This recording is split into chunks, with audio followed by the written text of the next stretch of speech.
ମଣିଷ ଅବହେଳିତ ଓ ଉପେକ୍ଷିତ ହୁଏ। ତେଣୁ ଇଚ୍ଛା ମୃତ୍ୟୁର କାମନା କରେ। ଶିଶୁଟି ଜନ୍ମ ହେଲା ପରଠୁ ବାବା ମାଙ୍କ ଠାରୁ ସ୍ନେହ, ମମତା ଓ ଯତ୍ନ ପାଏ।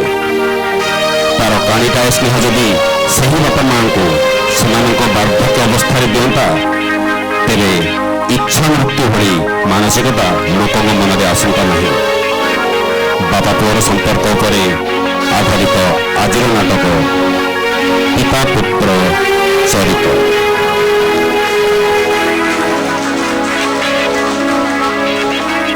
ନାଟକରେ ବିଭିନ୍ନ ଭୂମିକାରେ ଅଭିନୟ କରୁଛନ୍ତି ରମେଶ ରଣା, ସୁନୀଲ, ନରସିଂହ, ରାଧା, ବିଘ୍ନ, ସନ୍ଦୀପ, ନାରାୟଣ, ରାଜେଶ, ଜିତୁ ଓ ସସ୍ମିତା।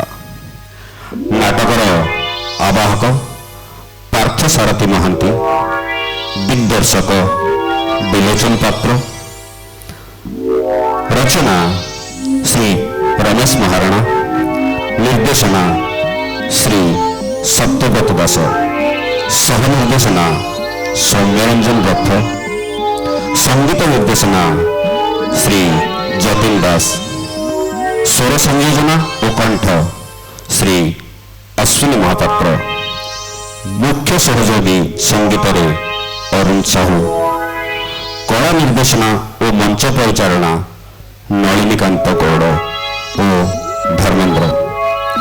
ତାହେଲେ ଆସନ୍ତୁ ଆଜିର ନାଟକ ଉପଭୋଗ କରିବା ପିତା ପୁତ୍ର ଚରିତ।